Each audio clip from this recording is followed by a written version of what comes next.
Yes. Yes. So you wanted to learn about Crystal Skull Method today. Yes, so. That's book one. This is book one. Oh, here you go, dear. Thank you. Our talking notes. We'll put this away. But just to give you an understanding, there is a plethora, over 400 pages, of additional esoteric information that coincides with all of the things that we've learned about this method, what this method does, and all of the different things it does. So it's a lot of really good information and a lot of stuff.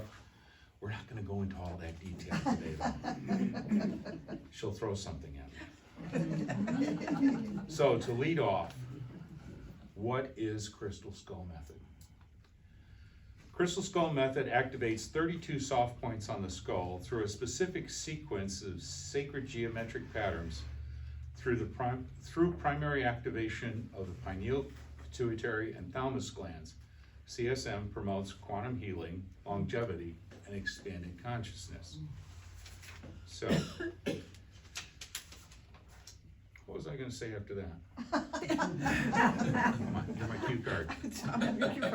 So, to me, I'm an engineer by background, so I always put things into an engineering perspective. To me, CSM is like a Chinese puzzle box. Anybody have any experience with Chinese puzzle boxes? Basically, it's a box that you have to do a certain sequence of movements. You twist this, and then you slide that, and then you lift this, and then you push that. And by doing that series of movements and sequences, you unlock what's inside. And to me, that's essentially what CSM is about. So, I want to keep one up here for us, so I know what we're talking off of. And then if we can go ahead and pass those around, there's a little bit more information on what it does and how it does. So, over to you, Chet. Okay. But let me ask you, some of you have actually been with us for some of our practicals in the past. And so, what I want to ask you is, what do you know about CSM, other than it's the Crystal Skull Method? Okay, how many of you have had a treatment? A few of you have, okay. They're pretty amazing, from the giver as well as the receiver. But I wanted to mention that what sets the Crystal Skull Method apart from other healing modalities is, number one, it is intention driven by the recipient. So you set your intentions for a session, and that's where the healing is the trajectory of the healing is gonna go. The other thing is that it primarily works with the organs in the brain, and it opens up channels between points that are held on the brain, on the skull, to activate this and let what we call the beams of light emit from that. So it is a very gentle method. It is one that affects all aspects of the individual, from the physical, the mental, spiritual, emotional. It can affect any level of that as the recipient wishes to receive. The other thing is that it works with, as David mentioned briefly, the organs of the brain. We have the thalamus, the hypothalamus, the pituitary, on and on and on, okay? So that is also what makes it unique from other healing modalities, which I have a background in a variety of different modalities. So this works differently. It has I want to say a gentle but more profound effect on the individual.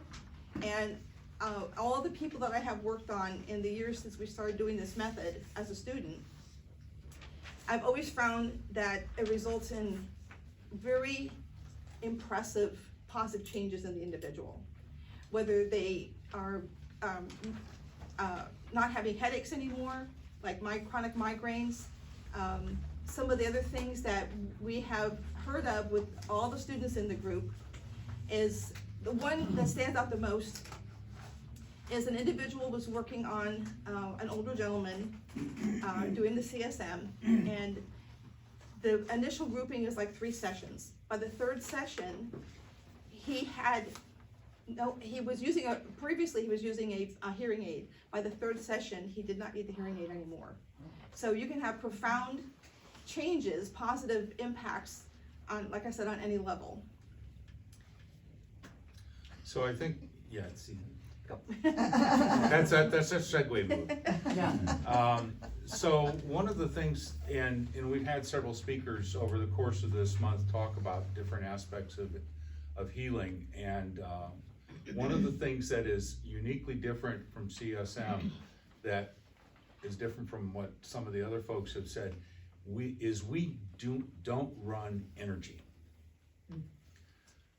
We do not bring any energy to a session. We connect energy fields, but all of the energy that is used in this modality is your energy. What we do is we help you activate that energy in a sequence that allows you to do your own self-healing based entirely on what your intent is. So if your intent is a physical issue, it works to resolve that physical issue. The energy focuses on that physical issue that you want to resolve. If it's a trauma issue, if it's anything else that you want to work on, that's why you set your intent up front. And during the course of the session, we will bring those intentions back in and remind you of what your intention for the session is, because at various points in the process, it works best to bring those intentions back in. And so that's 2 of the things that are unique: intent driven, and it's all your energy. So that's very complete. I like what you said there. The thing that I have found, well, one of the things that I asked myself is, why not even start into this modality? Like I said, I have probably 5 or 6 that I can draw from at any point. There was 2 things for me. One of them is, it was something very new and very different. And as I got to more integrated into the student aspect of it, I was becoming having an understanding of how well it works that transcends the other techniques that I have under my belt. So it started out almost as a curiosity, but it turned into more of a passion to learn what all this method can do for an individual. From the point of as a recipient, because when we have our classes, we take turns practicing on one another, as they do in a lot of other areas. And I just found that one of the things that, like was stated at the beginning of the lecture, the presentation, excuse me, was about the expanded consciousness. And when you talk about that, it might mean something, but when you experience it, especially in this modality, it becomes something different, something better, okay? Not something catastrophically different, but it becomes better and bigger. And once again, it's about the individual and how they receive it. Finding, let's see, where am I going? I don't know, how about if I go down a rabbit hole? Why don't you go down a rabbit hole for a minute? So one of the things that I have found particularly interesting, again, I'm the engineer in the group, is I like to figure out how things all fit together.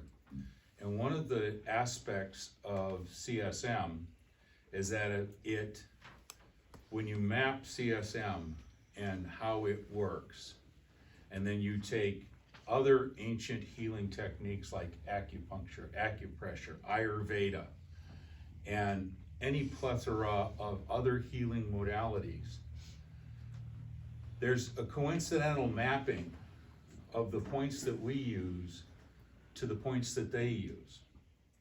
Now, the difference is the way in which the energy is used on those points. Like in acupuncture, it's based on meridians, and those meridians run along the body. With CSM, we may be activating acupuncture points, but we are focusing the energy inward. So that's another key difference to that. But for me, what's interesting is you've got all of these different modalities, and they all map very, very, very similar to what we do with CSM. We add a few extra things into it, and the aspect of us going in versus being on the outside is kind of what's unique about it.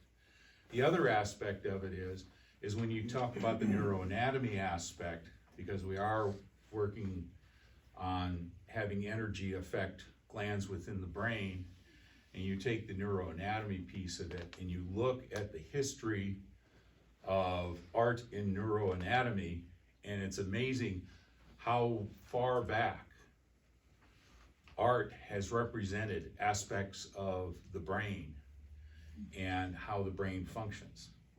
So I mean, all of that esoteric knowledge is kind of what's in that book, and it just is really interesting in how it all maps out.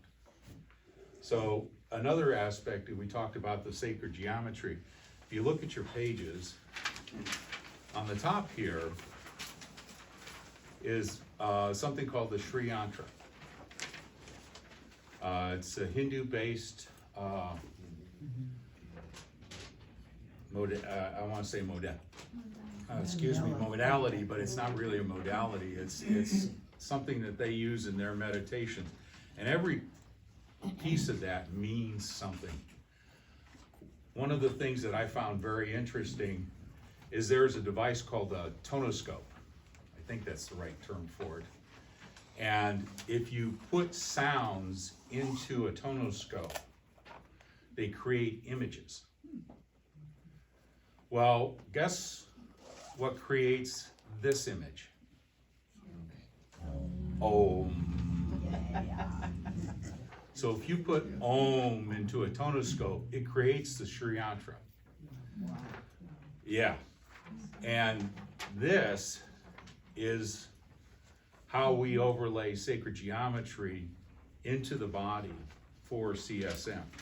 And if you want to come up and take a look, this is a 3D version of the Sri Yantra. And basically it's 5 pyramids in one direction, 4 pyramids in the other direction, with the Bindu in the center. And so this method is structured around that sacred geometry and how it overlays into the body.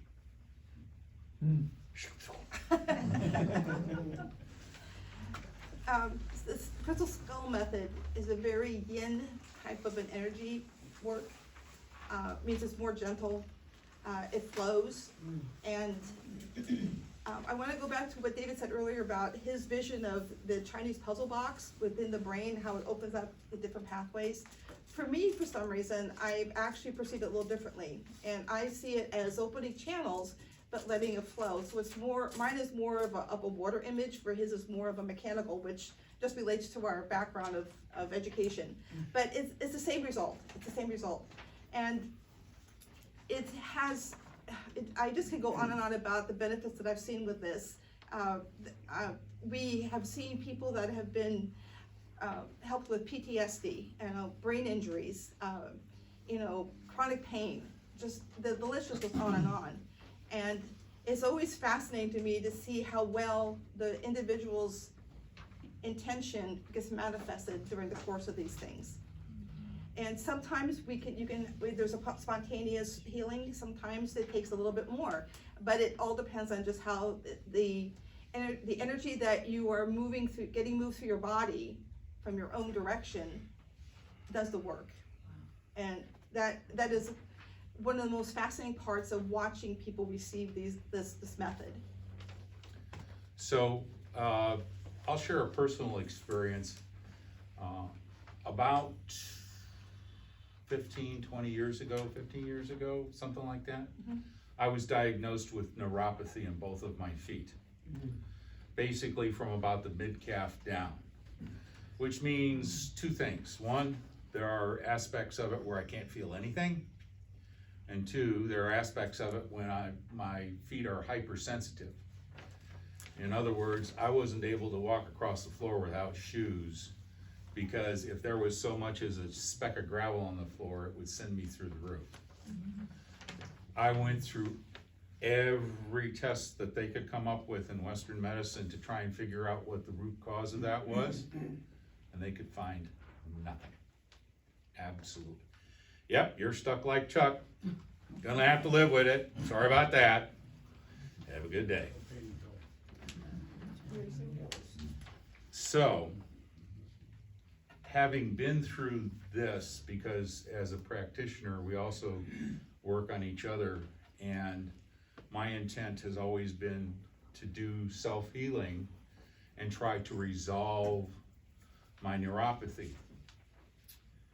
Well, it has significantly improved. There's still some there. It's still, you know, a little bit a nerve issue down there. But the sensitivity that I had in my feet pretty much is gone.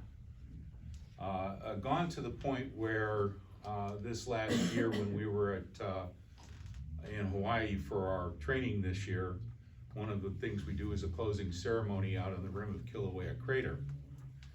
And we have a kumu kahuna there with us, and she teaches us how to do our hula, shake our hips. Wow.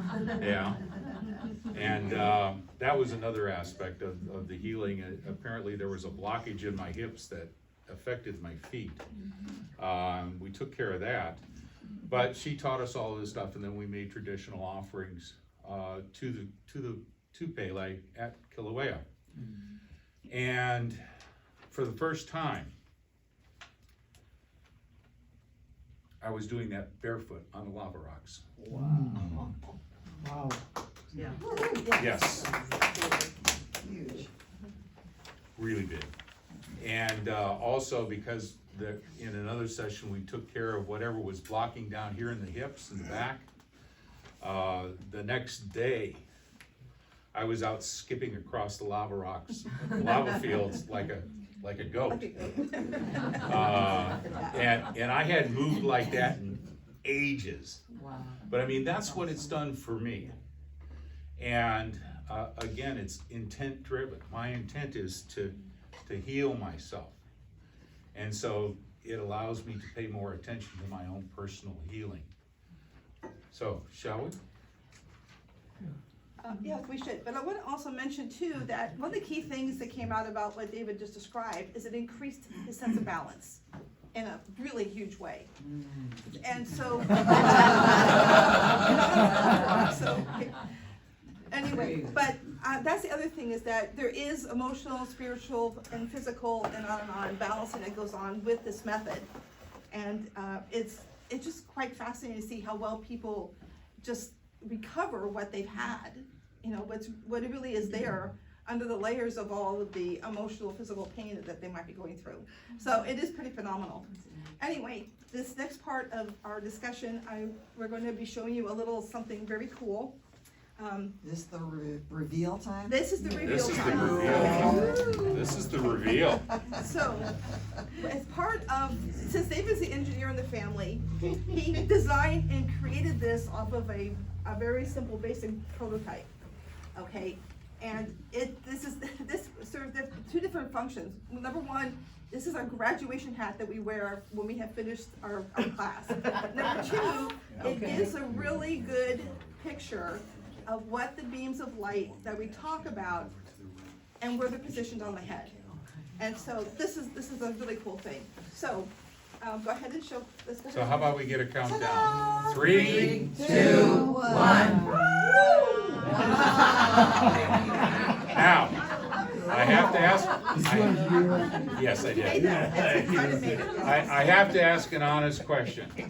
When you saw that, how many had instant visions of Back to the Future with Doc Brown answering the door? My instant vision was a plunge in the toilet. Okay, so now we're gonna put this on. There we go, just as something didn't fall off. Yeah.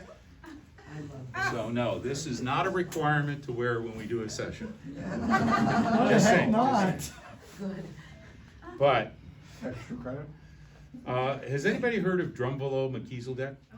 Yeah. Okay, he has actually talked about the beams of light. And what's interesting is those beams of light that he talks about are part of what we have here. Except, he only talks about 3 beams of light. This takes it significantly beyond those 3 beams. So, let me see. Okay, got So it. that's the sacred number, 7.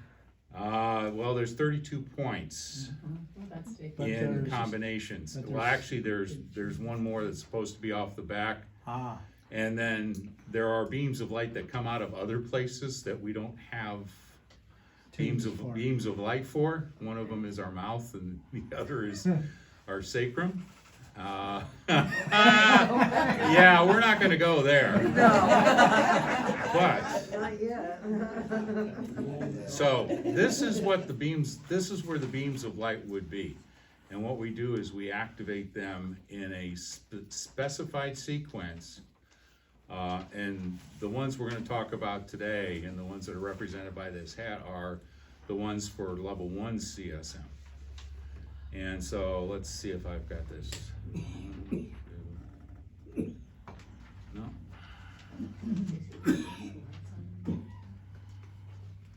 Okay, I gotta remember which, okay, there we go. Gotta remember where the switches are. Okay. So, Okay. the first activation should be the front dragon's eye. Where is it? Yep, there it is. Yep. And the kiss point back here. Okay. The next activation is the back dragon's eye and the voice point. And as you can see, those are going completely through the brain. Now, as we do this, we do a breath work, and we start out by actually being either on the skull or close proximity to the skull. And the breath work that we do is called the white crystal winds breath. It's a breath that we take in through our crown, down to our pineal, hold it there for a second, and then we breathe out through the particular beam that we're activating. And then the next one should be the third eye and light door. Third eye and light door. And the light door is one of those points that doesn't exactly correspond to an acupuncture point or a marma point. So it's a new point that's a little bit different in this particular method. And then we have the ear points. And then we have the crown. And that is pretty much the sequence of points and the beams of light that get activated during the initial session of CSM1. And as you can see, they are all going through the center of the brain. So they are the energy that you are creating inside those beams is activating the pineal, pituitary, and thalamus glands from different aspects and positions. So that's the technical aspect of it. What else do you want to add to that, Mama? I think we've covered it pretty well, but I'd like to open for questions at this time. So, what you're explaining here is but another symbolic way of healing that, that incorporates the yantra. Yes.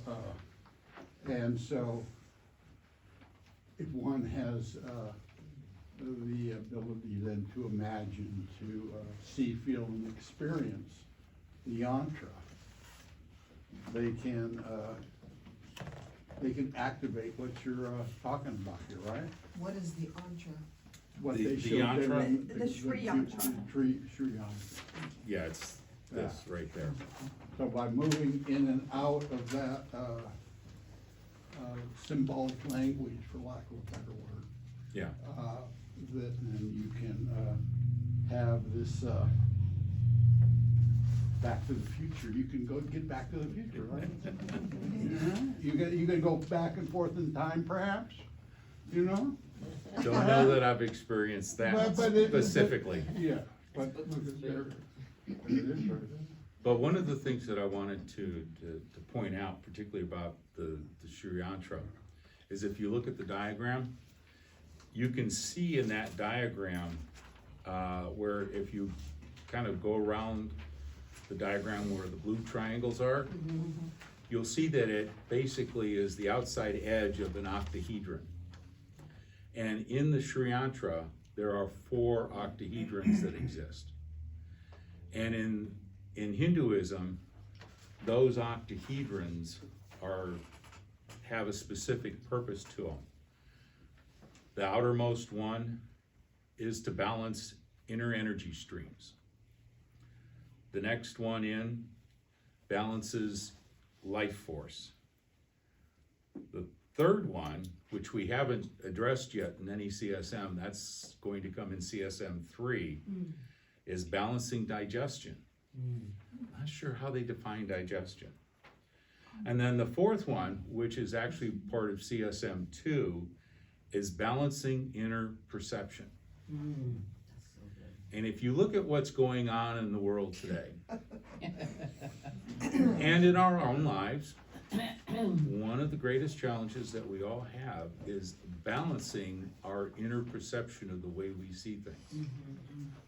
And so this gets into and addresses how we balance that. Balancing inner energy streams is CSM 1. And the reason we do that first is to set up the architecture to allow us to go to the 4th octahedron and do that one, because that is a very, very powerful energy field in that 4th octahedron, because we're balancing perceptions. And there's a lot of energy in our perceptions, as we well know. So, okay. I had a comment on, Karen. Karen has it. I just wanted to know, thank you, this is so awesome. Is that just a visual? Yes, that's just a visual. Okay. That's Because I'm like, pick me, and then I saw it happen. No, that is just a visual representation of what we do. Okay. That's awesome. Do you want to demonstrate a little bit about how that would actually look, since I'm sitting down? Just one beam. Okay, One piece. so let's go ahead and do the 3rd eye, and then the light door, okay? Turn your head to the side. Can you see this? You may want to turn the other way so everybody else can see it. No, go the other way. Okay, so basically, there we go. Okay, and ear points are here, then the crown obviously is here. And by touching them with whatever finger we're using, because each finger has a Electromagnetic. okay, it's like we have fire, water, air, ether, earth, that kind of thing. So we have the 5 elements, excuse me. And so whichever one we need to use on the head for the benefit of helping to activate these beams. So, but yeah, so it's very light touch, and then it comes off the head, and that's where we incorporate the breath. Now, the thing about the elements in the fingers is that's, like Melinda said, is tuned to the client or the receiver. Because if we have somebody that's a real fiery person, then we need to use cooler fingers. And people have actually had experiences during a session where we've been using one finger and they've started to physically get hot. Yeah.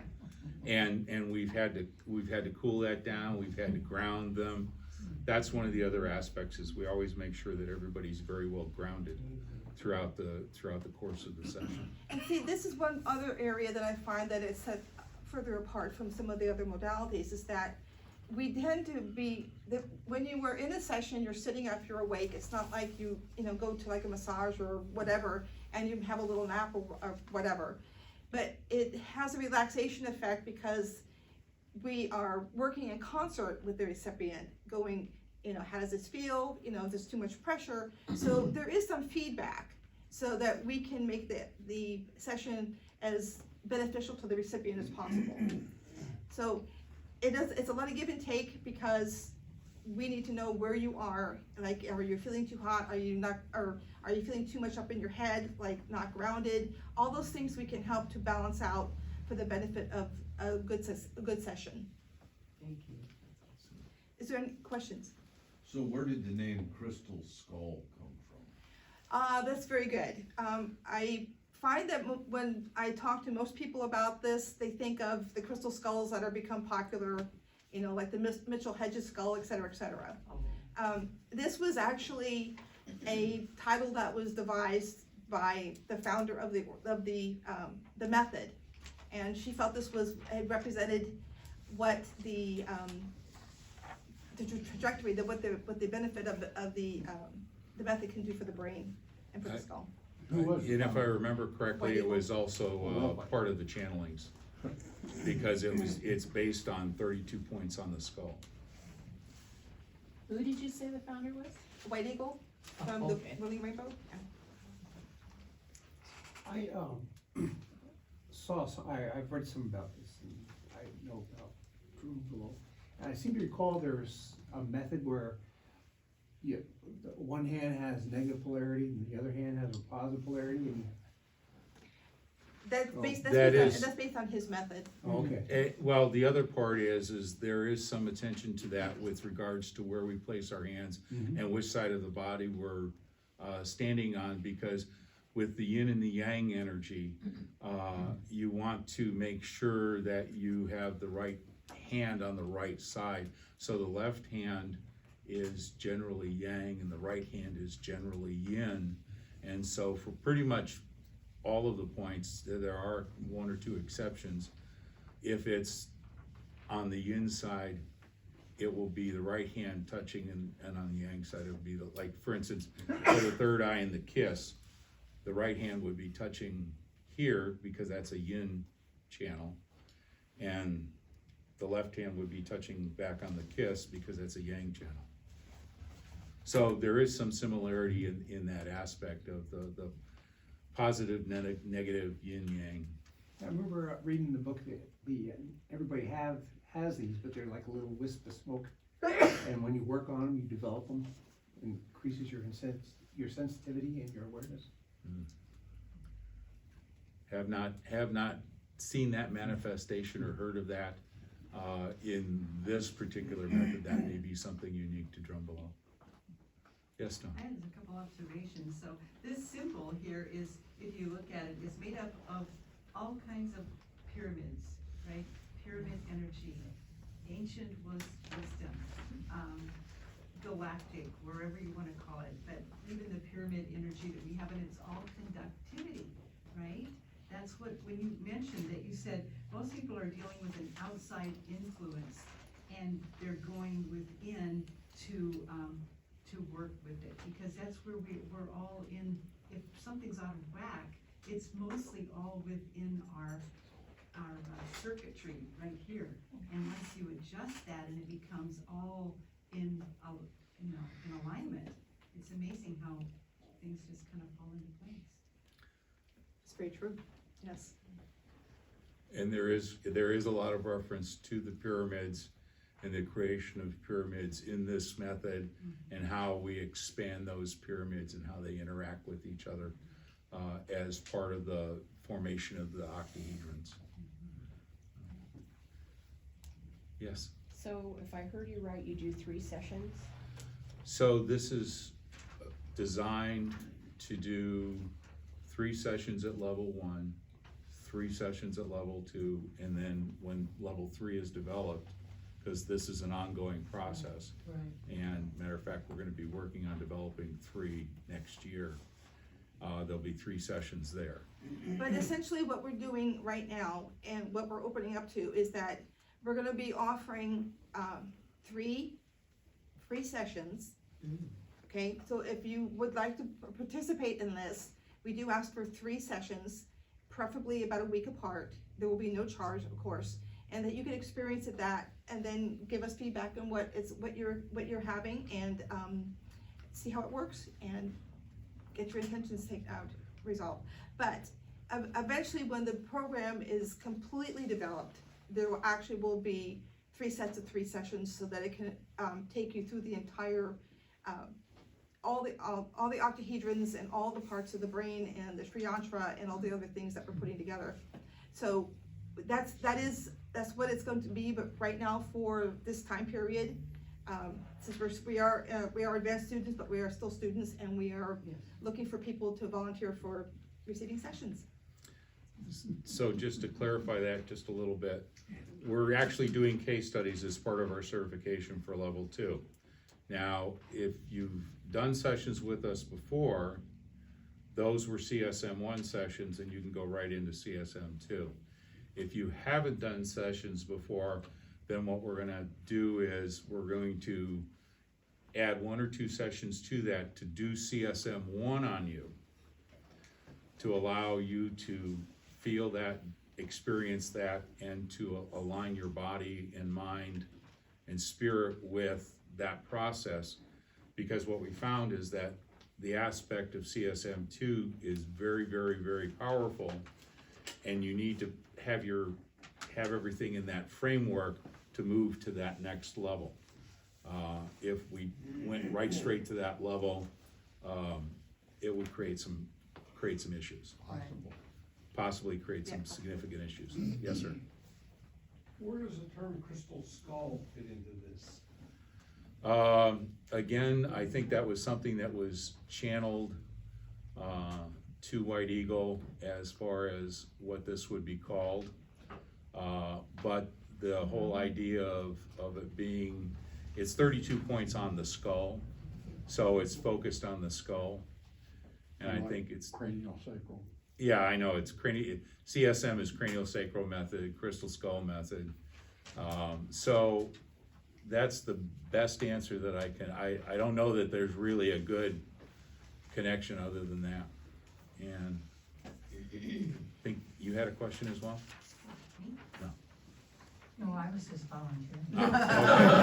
Well, if you look at the bottom of the sheet there, you'll see that I've included That's my her phone email number. and phone number. Awesome. I wanted to offer, since you guys are offering that to the group here, that, our room is to use for no charge also. And if anyone wants to make a donation to Adam or whatever, by all means, but that's what we're here for too, so, and Well, thank you, it's a Dawn. beautiful Very good. room and Thank it's you a for great offering that. space. Yes. There seems to be some reference, cultural reference from the islanders who use a very similarly pointed thing that they do with their children early on, fairly well kept in the culture, some of it Hawaiian. Have you guys been exposed to that at all? That's not ringing any bells right off the Okay, so top. who another time? Yeah.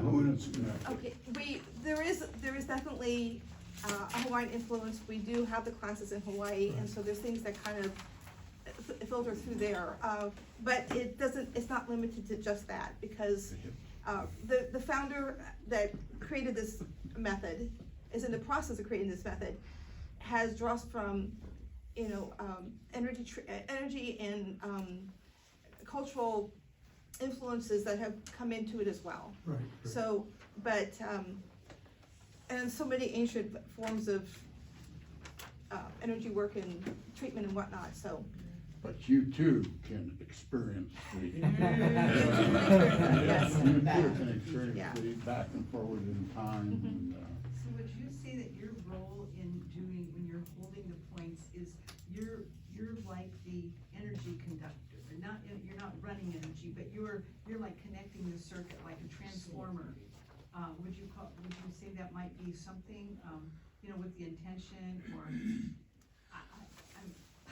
cause Yeah. like our bed here, our crystal bed, when you Yeah. hook onto it, you create a circuit, and whatever your intention is, it works on that intention, and so I didn't know if that had any correlation. To me, that kind of seems more like running energy in a complete circuit, and we're not really doing that. What we're doing is we're saying, here are the 2 points. In your mind, envision connecting those 2 points with your energy. And we're just establishing what the 2 points are. So can people do it on their, like, can they know where their 2 points are after they've had a session? Can they do it themselves? Or, Theoretically, yes, because if you are gonna activate that and you have the intention, something's gonna happen that's gonna be beneficial. But because of having the background in how these things work, you can do so much for yourself, but sometimes it's better to have someone else work on it, just like anything else in the realm, so. But, it's not that it's not going to work. You can massage your own wrist if you need to, but if somebody knows what they're doing, it'd be a better job. Right. The other aspect of this, like we said, is that sometimes we've had people have very significant experiences, and some have actually started to unground. Well, if this is something you're doing and you're ungrounding, you don't have any way to bring It's more yourself difficult for you to back bring yourself in. out, yeah. So that's what we're there as the facilitators, as the practitioners, is to make those observations and watch what you are doing as an individual and pay attention to that, so that if we see something going on, we can say, okay, well, we need to do this instead because this is what's happening. We need to go to a cooler finger. We need to take a moment and pause and ground you back in, so that before we can continue. So that's why it's really something that requires somebody that's had some training to be able to do that and pay attention to that. That's good. So Where did you get your shrill? Did you find that in Hawaii? actually, White Eagle found that online someplace. Oh, really? That's powerful. Oh yeah, it's a very powerful visualization. Any other questions? Who's White Eagle? White Eagle medicine woman, Shiraz Holdsworth, Okay. Down in Homer. down in Homer at Whirling Oh. Rainbow Foundation. Yeah, okay, thank you. You had a question? I was curious how long, you might have already said this, how long have you guys been practicing? We started practicing, we started off as students in about 5 years ago. 4 years ago, Yeah. 4 or 5 years Yeah. ago. Yeah, so we go back every year so we can increase our knowledge and whatnot, so it's been pretty. And it's in Hawaii. It's I mean, tough. Gotta break away. I have to go over training in Hawaii. Okay. How No, it- long is the session? I always ask people to provide 2 hours of time for me, because that generally will make sure that we have enough time for introduce what's going on. There is some paperwork because we're tracking our case studies for our certification, and then some wrap up. Generally the actual session runs right around an hour to an hour and a half maybe. So And that's all dependent on the receiver. yeah, Cause if you're into this method and we're doing a session on you and you're dealing with a trauma issue, we're gonna stay with you. stay with you during that process and allow that to continue until that's resolved, or at least to a point where we can move on. So it's not something that we're gonna say is, oh, yeah, we only got 45 Time minutes. is up, time is up. Time's up, sorry, So we work with that based on each individual as whatever they're going through. So, if a person doesn't have any trauma, is there any good reason to go here? Do you have any health issues? Chronic pain, Expanded consciousness? Wanna reach out to the spirits more? longevity. Working on that. Yeah, Longevity. yeah. Longevity? I think probably probably, if you're breathing, you probably have an issue somewhere. Maybe Phil doesn't, but. Again, this is an intention-based method, so it's based on your intent, and if you've got an intent, then we'll work to serve that intent. I was more curious is when you're doing your sessions that you just offered, are you specifically looking for people with trauma? No, what we're looking for is people that have an intention to do something to improve themselves. And that can be a physical thing, that can be a trauma thing, that can be anything that they want to work to improve themselves. Clear up the fifth dimension. So maybe it could be something as simple as ADHD, which you've lived with your whole life, or, it's not a big deal.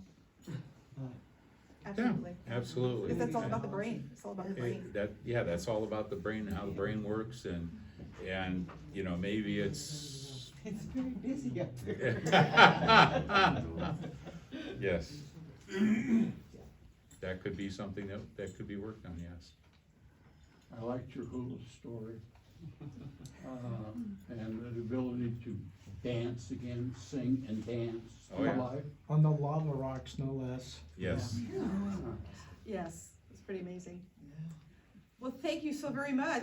Go ahead. Thank you. I'm I sorry, just wanted to say, you just basically told my story about your foot and stuff, because when I walked in here, he said I should take my shoes off, and I was really excited because I like that, that part of it, but my foot, I'm having issues with my foot lately, and it's so crazy, so when you said, what have you done? So, thank you for sharing that. Thank you. Problems with my foot lately, so. Put you two We will together. hang around for a while longer if Yours anybody will else have has to any other write questions back. that you would like to ask, so not a big deal. But thank you so much, it's been really Give wonderful. him a